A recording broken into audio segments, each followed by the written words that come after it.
लोकांची कामं करणं, वकिलांची कामं करणं, वकिलांचे काय अडीअडचणी असतील सोडवणं किंवा जनतेचे काही अडीअडचणी असतील सोडवणं. एक कार्यकर्ता म्हणून मी मोहोळ राखीव मतदारसंघामध्ये काम चालू केलेलं आहे आणि एकंदरीत तुम्हाला आशा आहे की महाविकास आघाडी आदरणीय राष्ट्रवादी काँग्रेस शरदचंद्र पवार गटाकडून तुम्हाला उमेदवारी मिळेल आणि त्या अनुषंगाने तुम्ही काम चालू केलेलं आहे. मी जवळचा माणूस मोहोळ तालुक्यातून मानला जातो, कारण आजच्या तारखेला मोहोळ तालुक्यामध्ये राष्ट्रवादी काँग्रेस पार्टी शरदचंद्र पवार साहेब ह्या पक्षामध्ये मी सोडलं तर मी मोहोळ मतदारसंघाचा विकास कितपत झाला असं वाटते किंवा मोहोळ मतदारसंघातील काय समस्या आहेत असं तुम्हाला वाटते? गेटकीन उमेदवार आपल्या तालुक्याला लाभला जातो आणि त्या उमेदवाराला आपला तालुका भरघोस मताने निवडून देतो. यावेळेसची जनता तो मुद्दा प्रबळ प्रभावी ठरेल का? बाहेरचा उमेदवार, आयात केलेला उमेदवार आणि स्थानिक उमेदवार आणि अबकी बार भूमिपुत्रच पाहिजे हा नारा मोहोळ तालुक्यातल्या जनतेचा आहे. माझ्यापेक्षा जास्त मोहोळ तालुक्यातली जनता बोलते की ओरिजिनल भूमिपुत्र आम्हाला पाहिजे. नमस्कार, मोहोळ टाइम्स न्यूजमध्ये आपल्या सर्वांचं सहर्ष स्वागत. खरं तर आपल्या देशभरामध्ये 2024मध्ये लोकसभेचं बिगुल वाजलेलं आहे. आचारसंहिता चालू आहे आणि विविध पक्षांकडून लोकसभेची तयारी जोरात चालू आहे. आपल्या सोलापूर जिल्ह्यातही आपण पाहू शकतोय काँग्रेस आणि भाजपाची लोकसभेसाठी तयारी जोरदार चालू झालेली आहे. महाराष्ट्र राज्यात लगेचच विधानसभा निवडणुकांचं पण सत्र चालू होतं आहे आणि त्या अनुषंगाने 247 मोहोळ राखीव विधानसभा मतदारसंघ येतो आहे आणि त्या मतदारसंघात आपण खरं तर महाविकास आघाडी आदरणीय शरदचंद्र पवार गटाकडून तुम्ही इच्छुक म्हणून काम चालू केलेलं आहे विधानसभेकडे. तर त्याकडे तुम्ही कशा पद्धतीने पाहता? मी ॲडव्होकेट पवनकुमार भारत गायकवाड, माजी सभापती भारतनाना गायकवाड यांचा मी चिरंजीव आहे. माझे वडील मोहोळ पंचायत समिती सभापती असताना मोहोळ तालुक्यातील भरपूर लोकांची कामं केलेली आहेत, तालुक्याचा विकास केलेला आहे सभापती पदावर असताना. व मी स्वतः आता राष्ट्रवादी काँग्रेस पार्टी शरदचंद्र पवार साहेब ह्या प्रदेश सरचिटणीस पदावरती कार्यरत आहे व लिगल सेलच्या. व ह्या सगळ्या पदावर कार्यरत असताना या सगळ्या गोष्टीची मी स्वतः वैयक्तिक कामं केलेली आहेत आणि लोकांची कामं करणं, वकिलांची कामं करणं, वकिलांचे काय अडीअडचणी असतील सोडवणं किंवा जनतेचे काही अडीअडचणी असतील सोडवणं, एक कार्यकर्ता म्हणून मी काम करत आहे. व आज आपल्या मोहोळ तालुक्यामध्ये राखीव मतदारसंघ आहे व राखीव मतदारसंघ असताना गेल्या 3 ते 4 टर्म झाल्या. त्या मतदारसंघामध्ये एकही भूमिपुत्र उमेदवार दिला गेला नाही आहे. म्हणून ह्यावेळेस मी भूमिपुत्र म्हणून मोहोळ तालुक्यातून राष्ट्रवादी काँग्रेस पार्टी शरदचंद्र पवार साहेब ह्या पक्षातून मी इच्छुक उमेदवार आहे. व मला खात्री आहे की पवारसाहेबांनी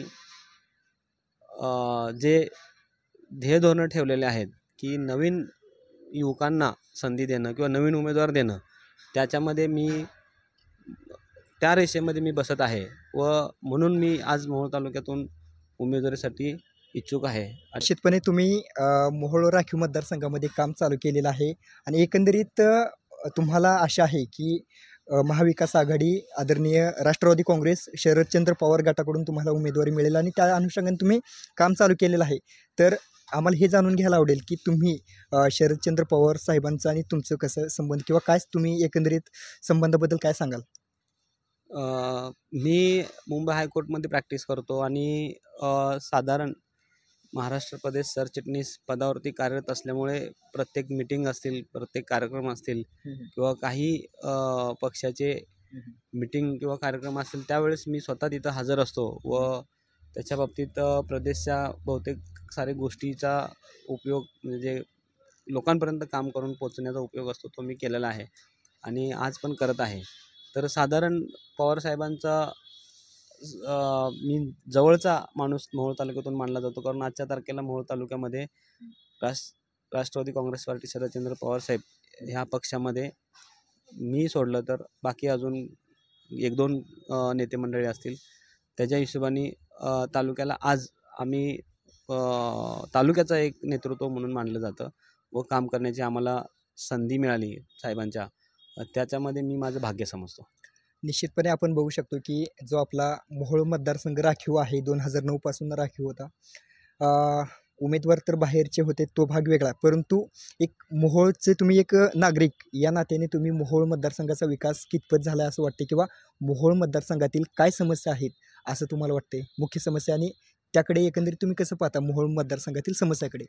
आता खऱ्या अर्थाने मोहोळ मतदारसंघाचा विकास काय झाला आणि काय होत आहे हे तुम्हाला माहीत आहे. माझ्यापेक्षा जास्त तुम्हाला माहीत आहे. ते मी काय सांगणार. व आजपर्यंत मोहोळ तालुक्यामध्ये खूप साऱ्या गोष्टीची अडीअडचणी तालुक्यांनी जर भूमिपुत्र म्हणून आमदार निवडून दिला तर तो आपल्या तालुक्याचा विकास करू शकेल व तालुक्याचा अडीअडचणी सोडवू शकेल. जो गेटकीन उमेदवार आपल्या तालुक्याला लाभला जातो आणि त्या उमेदवाराला आपला तालुका भरघोस मताने निवडून देतो. यावेळेसची जनता तो मुद्दा प्रभावी ठरेल का? बाहेरचा उमेदवार, आयात केलेला उमेदवार आणि स्थानिक उमेदवार, आणि ह्यावेळेसची जनता ते स्वीकारेल का बदल? आता तालुक्याला बदल हवा आहे हं. आणि बदल असा हवा आहे की अबकी बार भूमिपुत्रच पाहिजे हा नारा मोहोळ तालुक्यातल्या जनतेचा आहे. माझ्यापेक्षा जास्त मोहोळ तालुक्यातली जनता बोलते की ओरिजिनल भूमिपुत्र आम्हाला पाहिजे. त्याचं असं कारण आहे की भरपूर लोकांनी आजपर्यंत भूमिपुत्र म्हणून इथे उमेदवारी मिळवली आणि नंतर कळालं तालुक्याला की हा तर भूमिपुत्र नाही, हा तर गेटकीन उमेदवार आहे. तर ह्या सगळ्या गोष्टीचा विचार तालुक्यांनी अगोदरपासूनच केलेला आहे. फक्त आमचं ठरलंय हा तालुका बोलतोय. मग त्याच्यामुळे पवारसाहेबांच्या राष्ट्रवादीतून मला उमेदवारी मिळाली तर मी निश्चितच तालुक्याचा उद्याचा आमदार होऊ शकतो. निश्चितपणे असं असताना देखील एक आपल्या मोहोळ मतदारसंघामध्ये एक प्रश्न सातत्यानं चर्चेला जातोय, तो म्हणजे असं मतदारसंघात एक भावना आहे की मोहोळ तालुक्याचा विकास जरी झाला तरी पण तो ठराविक भागाचा झालेला आहे, सर्वसमावेशक विकास दिसून येत नाही, किंवा मोहोळचा दक्षिण भाग तुम्ही पाहता, मग त्याकडे कसं बघता, की तुम्ही मान्य करता की ठराविक भागाचाच विकास झाला आहे आणि ठराविक भागाकडे दुर्लक्ष झालं असं तुम्हाला वाटतं का? आता माझ्यापेक्षा जास्त साहेब तुम्हाला ह्या गोष्टीची जास्त जाण आहे, कारण मी जिथं फिरत नाही तिथं तुम्ही फिरून आलेला आहात. तर साधारण मोहोळ तालुक्याचा विकासच खुंटीला बांधलेला आहे. मोहोळ तालुक्यामध्ये प्रत्येक वाडी वस्त्यावर गावामध्ये जायचं असेल तर आज तागायत त्या रस्त्याची अशी अवस्था आहे, त्या रस्त्यावर खड्डा आहे का धूळ आहे का माती आहे का रस्ता आहे हे समजत नाही. आणि बहुतेक साऱ्या गोष्टी आपल्या मोहोळ तालुक्यामध्ये अजूनपर्यंत त्या गोष्टी आपल्याला मिळालेल्या नाहीत. त्या गोष्टीपासून आपण वंचित आहोत. आणि बघायला गेलं तालुक्याचा विकास जो व्हायला पाहिजे तो आजपर्यंत झालेला नाही आहे. कारण भूमिपुत्र आमदारच लाभलेला नाही ना. ज्या गोष्टी स्वतःच्या घरासाठी एखादा व्यक्ती करू शकतो ती गोष्ट बाहेरचा व्यक्ती दुसऱ्या व्यक्तीच्या घरासाठी करू शकत असेल का? नाही ना. ह्या सगळ्या गोष्टींचा विचारपूर्वक अभ्यास आपल्या मोहोळ तालुक्यातल्या जनतेने केलेला आहे आणि ह्या सगळ्या गोष्टींचा विचार करून मोहोळ तालुक्यातली जनता आता बोलती आम्हाला बदल हवा आहे, आम्हाला भूमिपुत्रच हवा आहे. तर आम्हाला ह्यावेळेस भूमिपुत्राशिवाय पर्याय नाही. का तर 15 ते 20 वर्ष झालं हा विकास हा बघायला मिळाला नाही. त्याच्यासाठी मोहोळ तालुक्यातली प्रत्येक भागातली जनता, असं नाही की कुठल्या तर भागातली जनता असं म्हणते की आम्हाला भूमिपुत्रच पाहिजे, असं नाही आहे. मोहोळ तालुक्यातल्या प्रत्येक भागातली, प्रत्येक गावातली, प्रत्येक वाडीतली, प्रत्येक वस्तीतली ही जनता असं बोलते की आम्हाला भूमिपुत्रच आमदार हवा आहे आणि त्या आमदारांनी आमच्या मोहोळ तालुक्याचं कल्याण करावं, मोहोळ तालुक्याचा विकास करावा. आणि मी मोहोळ तालुक्याला आवर्जून सांगतो की मी भूमिपुत्र असल्याकारणाने मोहोळ तालुका माझा असल्यामुळे मी माझ्या मोहोळ तालुक्यासाठी पाहिजे तसा विकास करू शकतो. जेवढा मला वेळ देता येईल तेवढा मी माझ्या तालुक्यासाठी वेळ देतो. जसं मी माझ्या घराला वेळ देतो तसं मी माझ्या मोहोळ तालुक्याला वेळ देईन.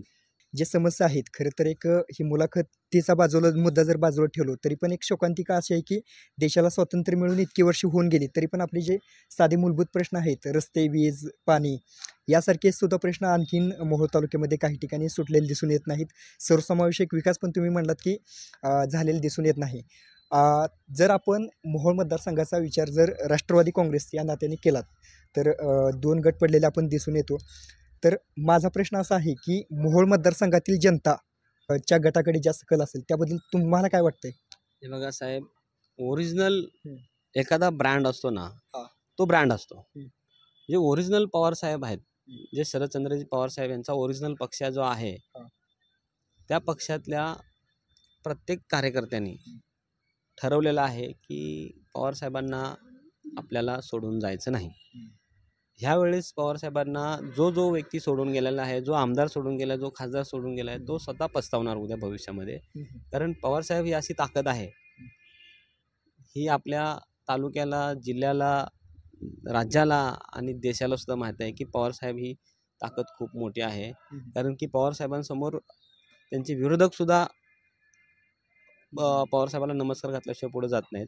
मला असं सांगायचं आहे की आपल्या मोहोळ तालुक्यामध्ये कोण कुठं जरी गेलं असेल तरी मोहोळ तालुक्याची जनता ही फक्त पवारसाहेबांच्या सोबतच आहे, हे मात्र नक्की आहे. पवारसाहेबांच्या राष्ट्रवादीवरती तालुक्यातली जनता प्रेम करते, तालुक्यातली काय जिल्ह्यातली महाराष्ट्रातली जनता पवारसाहेबांच्या राष्ट्रवादीवरती प्रेम करते आहे.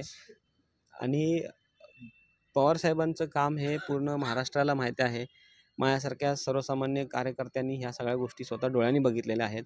म्हणून मी आज पवारसाहेबांसोबत ठामपणे आहे. आतापर्यंत आपण बघतोय की उमेदवार आयात केला जातो, ही एक शोकांतिका मोहोळ तालुक्याला आहेच. स्थानिक उमेदवार भेटत नाही, परंतु एक तुम्ही तुमच्याकडे बघितल्यानंतर तुम्ही अगदी कमी वयाचे तरुण वाटताय. त्या दृष्टिकोनातून तुम्ही कसं पाहता? साधारण मागच्या 2019च्या इलेक्शनच्या वेळेस मी 25 वर्षाचा होतो. त्यावेळेस मी मोहोळ तालुक्यामध्ये इच्छुक उमेदवार म्हणून होतो आणि मला उमेदवारी मिळणार हे लास्टच्या दिवसापर्यंत चर्चा होती. पण दुर्दैवानं ती चर्चाच झाली, माझी उमेदवारी फिक्स झाली नाही. पण काय मला त्याचं वाईट वाटलेलं नाही, कारण विषय असा आहे, आज तागायत मोहोळ तालुक्याला हा गेटकीनच उमेदवार लाभलेला आहे. त्याच्यामुळे मला असं वेगळं काय असं वाटलं नाही. पण यावेळेस पवारसाहेबांची राष्ट्रवादी मला न्याय देणार आणि त्या पक्षामध्ये मला न्याय मिळणार हे मोहोळ तालुक्याच्या जनतेला सुद्धा वाटतं.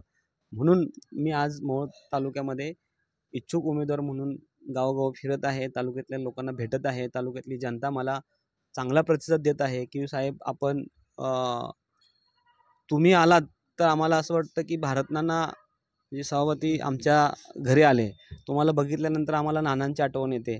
असं बहुतेक लोकांकडून मी ऐकलं आणि लोकांचं प्रेम माझ्या वडिलांवरती असल्यामुळे त्या प्रेमापोटी, पवारसाहेबांच्या प्रेमापोटी किंवा मी काही केलेली काही कामं असतील त्या प्रेमापोटी जनता मला मान्य करत आहे. आणि जनतेला मी एक छोटा कार्यकर्ता म्हणून तालुक्यातून उमेदवारी मागत आहे आणि उमेदवारी मिळाली आणि निवडून आलो तर मी जनतेचा जे काही कामं असतील हे करण्याचा मी 100% प्रयत्न करणार. आणि माझ्यासाठी जनताही मालक असणार आहे आणि त्या हिशोबाने मी जनतेचं काम करेन आणि जनतेसाठी अहोरात्र मी करून मोहोळ तालुक्याचा विकास हा 100% करून देणार.